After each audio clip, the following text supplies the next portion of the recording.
നമസ്കാരം. ഇന്നത്തെ ക്ലാസ്സിൽ വരുന്നത് കേരള ജിയോഗ്രഫിയാണ്. പ്രധാനപ്പെട്ട കായലുകൾ. കായലുകളുടെ നാട്, ലഗൂണുകളുടെ നാട് എന്നിങ്ങനെ അറിയപ്പെടുന്ന ഇന്ത്യൻ സംസ്ഥാനമാണ് കേരളം. കായലുകളുടെ നാട്, ലഗൂണുകളുടെ നാട് എന്നിങ്ങനെ അറിയപ്പെടുന്ന ഇന്ത്യൻ സംസ്ഥാനം കേരളം. കേരളത്തിലെ കായലുകളുടെ എണ്ണം 34. കേരളത്തിലെ ആകെ കായലുകളുടെ എണ്ണം 34. 34 കായലുകളിൽ കടലുമായി ബന്ധപ്പെട്ട് കിടക്കുന്നവ 27 ആണ്. കടലുമായി ബന്ധപ്പെട്ട് കിടക്കുന്ന കായലുകൾ 27. കേരളത്തിൽ ഉൾനാടൻ ജലാശയങ്ങളുടെ എണ്ണം 7. കടലുമായി ബന്ധമില്ലാത്ത കായലുകളുടെ എണ്ണം 7. വേമ്പനാട്ട് കായൽ. കേരളത്തിലെ ഏറ്റവും വലിയ കായലാണ് വേമ്പനാട് കായൽ. കേരളത്തിലെ ഏറ്റവും വലിയ കായലാണ് വേമ്പനാട് കായൽ. വേമ്പനാട് കായലിലെ ദ്വീപുകൾ വെല്ലിംഗ്ടൺ, വൈപ്പിൻ, വല്ലാർപാടം, കടമ്മക്കുടി, പാതിരാമണൽ. വേമ്പനാട് കായലിലെ ഏറ്റവും വലിയ പ്രകൃതിദത്ത ദ്വീപാണ് പാതിരാമണൽ.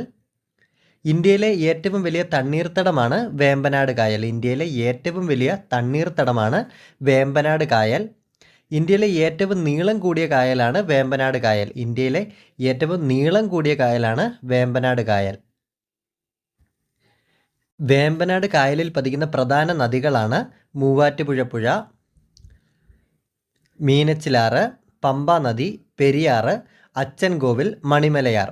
വേമ്പനാട് കായലിൽ പതിക്കുന്ന പ്രധാന നദികൾ മൂവാറ്റുപുഴ, മീനച്ചിൽ, പമ്പ, പെരിയാർ, അച്ചൻകോവിൽ, മണിമലയാർ. കുമരകം വിനോദസഞ്ചാര കേന്ദ്രം സ്ഥിതി ചെയ്യുന്ന കായൽ തീരമാണ് വേമ്പനാട് കായൽ. കുമരകം വിനോദസഞ്ചാര കേന്ദ്രം സ്ഥിതി ചെയ്യുന്ന കായൽ തീരം വേമ്പനാട് കായൽ. കുട്ടനാടിൻ്റെ നെൽകൃഷിയിൽ ഉപ്പുവെള്ളം കയറുന്നത് തടയാനായി വേമ്പനാട്ട് കായലിൽ നിർമ്മിച്ചിരിക്കുന്ന ബണ്ടാണ് തെണ്ണീർമുക്കം ബണ്ട്. 1975. കുട്ടനാടിൻ്റെ നെൽകൃഷിയിൽ ഉപ്പുവെള്ളം കയറുന്നത് തടയാനായി വേമ്പനാട്ട് കായലിൽ നിർമ്മിച്ചിരിക്കുന്ന ബണ്ട് തണ്ണീർമുക്കം ബണ്ട്. കുട്ടനാടിനെ വെള്ളപ്പൊക്കത്തിൽ നിന്ന് രക്ഷിക്കുന്നതിനായി വേമ്പനാട്ട് കായലിൽ നിർമ്മിച്ചിരിക്കുന്ന തടയണയാണ് തോട്ടപ്പള്ളി സ്പിൽവേ. 1954. തോട്ടപ്പള്ളി സ്പിൽവേ ഏത് പ്രദേശവുമായി ബന്ധപ്പെട്ടിരിക്കുന്നു? കുട്ടനാട്. വേമ്പനാട് കായൽ വ്യാപിച്ചു കിടക്കുന്ന ജില്ലകൾ ആലപ്പുഴ, എറണാകുളം, കോട്ടയം. വേമ്പനാട് കായൽ വ്യാപിച്ചു കിടക്കുന്ന ജില്ലകളാണ് ആലപ്പുഴ, എറണാകുളം, കോട്ടയം. കൊച്ചി തുറമുഖം സ്ഥിതി ചെയ്യുന്നത് വേമ്പനാട് കായൽ. കൊച്ചി തുറമുഖം സ്ഥിതി ചെയ്യുന്നത് വേമ്പനാട് കായൽ. പുന്നമടക്കായൽ, കൊച്ചി കായൽ എന്നീ പേരുകളിൽ അറിയപ്പെടുന്ന കായലാണ് വേമ്പനാട് കായൽ. പുന്നമടക്കായൽ, കൊച്ചി കായൽ എന്നീ പേരുകളിൽ അറിയപ്പെടുന്ന കായൽ വേമ്പനാട് കായൽ. ആലപ്പുഴ ജില്ലയിലെ കൈതപ്പുഴ കായൽ ഏത് കായലിൻ്റെ ഭാഗമാണ്? വേമ്പനാട് കായൽ. ആലപ്പുഴ ജില്ലയിലെ കൈതപ്പുഴ കായൽ ഏത് കായലിൻ്റെ ഭാഗമാണ്? വേമ്പനാട് കായലിൻ്റെ ഭാഗമാണ്. വീരൻപുഴ എന്ന് കൊച്ചിയിൽ അറിയപ്പെടുന്ന കായലാണ് വേമ്പനാട് കായൽ. വീരൻപുഴ എന്ന് കൊച്ചിയിൽ അറിയപ്പെടുന്ന കായൽ വേമ്പനാട് കായൽ. കേരളത്തിലെ ഏറ്റവും വലിയ റാംസർ സൈറ്റാണ് വേമ്പനാട് കായൽ. വൈക്കം ക്ഷേത്രം സ്ഥിതി ചെയ്യുന്ന കായൽ തീരമാണ് വേമ്പനാട് കായൽ. വൈക്കം ക്ഷേത്രം സ്ഥിതി ചെയ്യുന്ന കായൽ തീരം വേമ്പനാട്.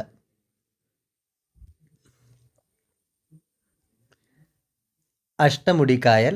ഏറ്റവും വലിയ രണ്ടാമത്തെ കായലാണ് അഷ്ടമുടി കായൽ. 61.4 square kilometre. Gateway to the backwater of Kerala എന്നറിയപ്പെടുന്ന കായലാണ് അഷ്ടമുടി കായൽ. Gateway to the backwater of Kerala എന്നറിയപ്പെടുന്ന കായൽ അഷ്ടമുടി കായൽ. പനയുടെ ആകൃതിയിൽ കാണപ്പെടുന്ന കായലാണ് അഷ്ടമുടി കായൽ. പനയുടെ ആകൃതിയിൽ കാണപ്പെടുന്ന കായൽ അഷ്ടമുടി കായൽ. അഷ്ടമുടി കായൽ അറബിക്കടലുമായി യോജിക്കുന്ന സ്ഥലം നീണ്ടകര അഴി. അഷ്ടമുടി കായൽ സ്ഥിതി ചെയ്യുന്ന ജില്ല കൊല്ലം.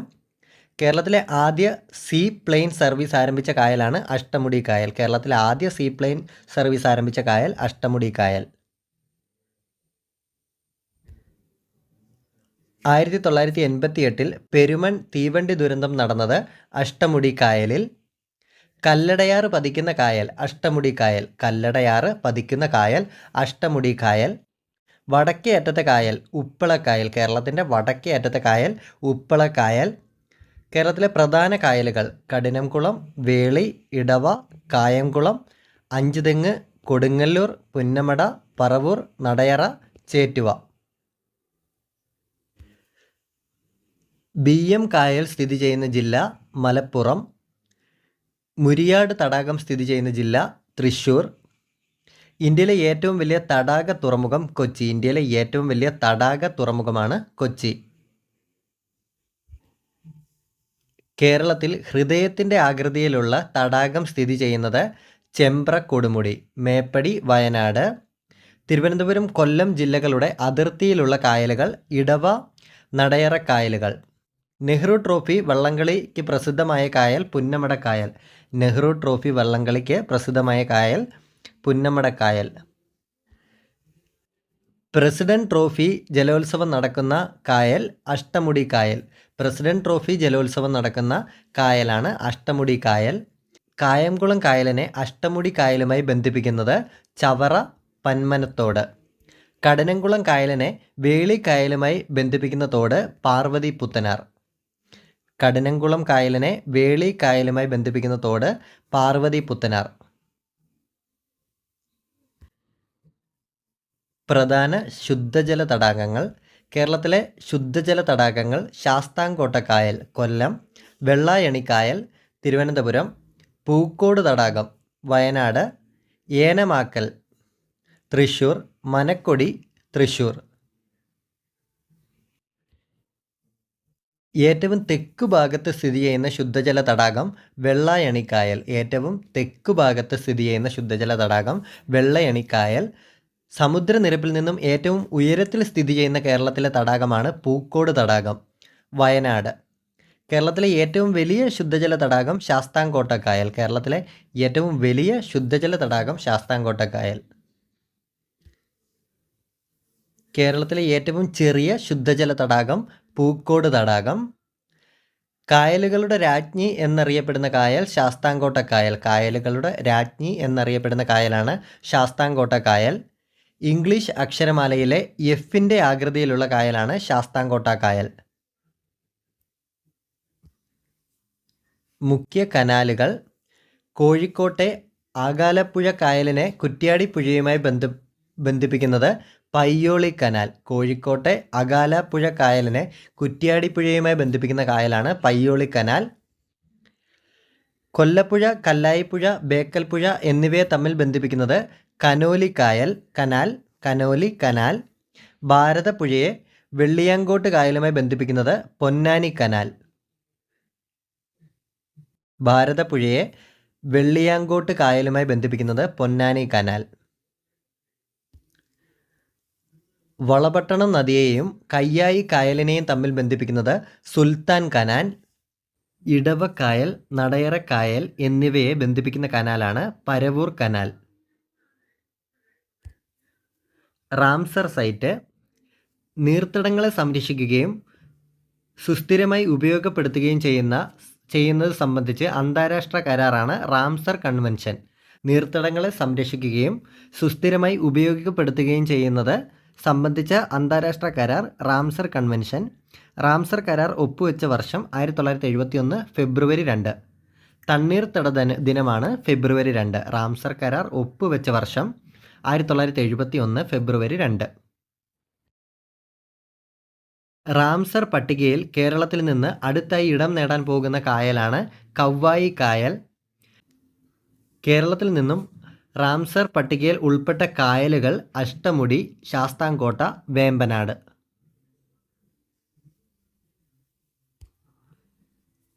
പ്രധാന ദ്വീപുകൾ. കേരളത്തോട് ഏറ്റവും അടുത്ത് അറബിക്കടലിൽ സ്ഥിതി ചെയ്യുന്ന ദ്വീപ സമൂഹമാണ് ലക്ഷദ്വീപ്. കേരളത്തിലെ ഏറ്റവും വലിയ നദീദ്വീപ് വരുന്നത് കുറുവ ദ്വീപാണ്. കബനി നദി വയനാട്. ഏറ്റവും ജനസാന്ദ്രതയേറിയ ദ്വീപ് വൈപ്പിൻ, എറണാകുളം. ഏറ്റവും ജനസാന്ദ്രതയേറിയ ദ്വീപ് വൈപ്പിൻ, എറണാകുളം.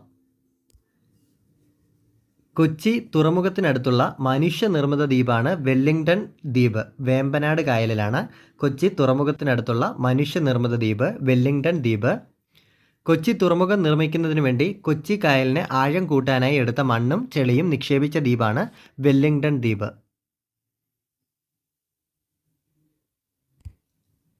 എറണാകുളത്തെ വൈപ്പിനുമായി ബന്ധിപ്പിക്കുന്ന പാലമാണ് ഗോശ്രീ പാലം. കേരളത്തിലെ ഏക ലയൺ സഫാരി പാർക്ക് സ്ഥിതി ചെയ്യുന്ന ദ്വീപ് മരക്കുന്നം ദ്വീപ്, നെയ്യാർ ഡാം. കല്ലടയാറും അഷ്ടമുടിക്കായലും തമ്മിൽ ചേരുന്നിടത്ത് സ്ഥിതി ചെയ്യുന്ന ദ്വീപ് മൺട്രോ തുരുത്ത്. കല്ലടയാറും അഷ്ടമുടിക്കായലും തമ്മിൽ ചേരുന്നിടത്ത് സ്ഥിതി ചെയ്യുന്ന ദ്വീപാണ് മൺട്രോ തുരുത്ത്. മുഴുപ്പിലങ്ങാടി കടൽ തീരത്ത് നിന്ന് കാണുവാൻ കഴിയുന്ന ദ്വീപ് ധർമ്മടം തുരുത്ത്. ധർമ്മടം തുരുത്ത് സ്ഥിതി ചെയ്യുന്ന ജില്ല കണ്ണൂർ. ധർമ്മടം ദ്വീപ് ഏത് പുഴയിലാണ്? അഞ്ചരക്കണ്ടി പുഴ, കണ്ണൂർ.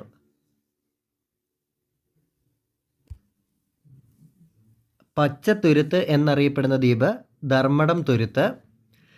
നാഷണൽ ജോഗ്രഫിക്കലിൻ്റെ around the world in 24 hours എന്ന ലോക വിനോദസഞ്ചാര പദ്ധതിയിൽ ഉൾപ്പെട്ടിരിക്കുന്ന ഇന്ത്യയിലെ പ്രദേശമാണ് കാക്കത്തുരുത്ത്, ആലപ്പുഴ. നാഷണൽ ജോഗ്രഫിക്കിൻ്റെ around the world in 24 hours എന്ന ലോക വിനോദസഞ്ചാര പദ്ധതിയിൽ ഉൾപ്പെട്ട ഇന്ത്യയിലെ പ്രദേശം കാക്കത്തുരുത്ത്, ആലപ്പുഴ. എഴുമാന്തുരുത്ത് സ്ഥിതി ചെയ്യുന്ന ജില്ല കോട്ടയം. കവ്വായി ദ്വീപ് സ്ഥിതി ചെയ്യുന്ന ജില്ല കണ്ണൂർ.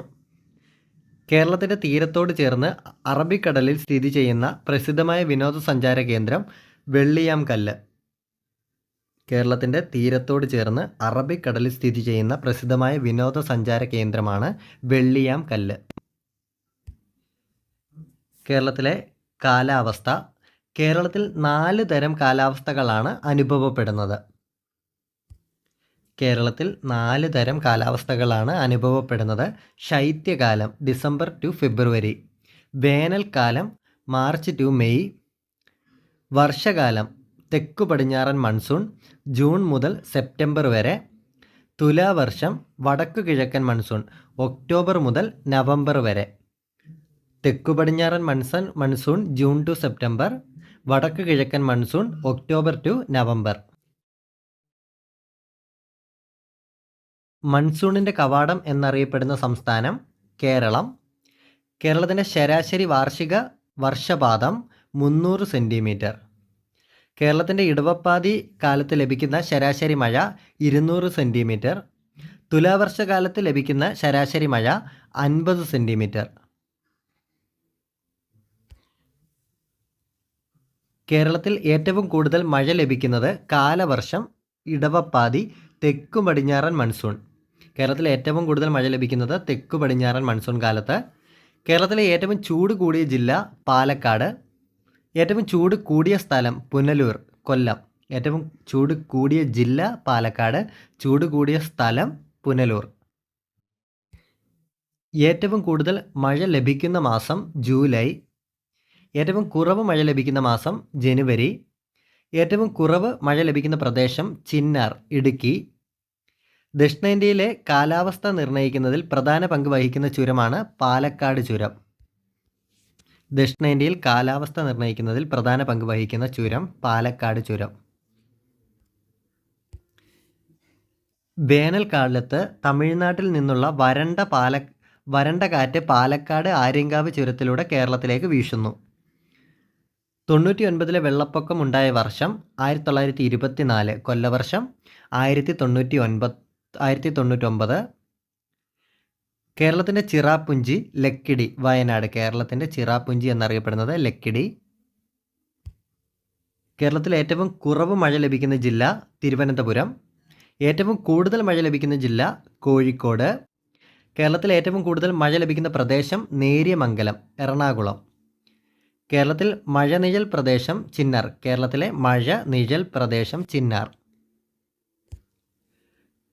മണ്ണ്. കേരളത്തിലെ ഏറ്റവും പ്രധാന മണ്ണിനം ലാട്രൈറ്റ് മണ്ണ്, ചെങ്കൽ മണ്ണ്. കേരളത്തിലെ ഏറ്റവും പ്രധാന മണ്ണ് ലാട്രൈറ്റ് മണ്ണ്. കേരളത്തിലെ ലാട്രൈറ്റ് മണ്ണിൽ കൃഷി ചെയ്യുന്ന പ്രധാന വിളകളാണ് റബ്ബർ, കശുവണ്ടി, കുരുമുളക്, കാപ്പി.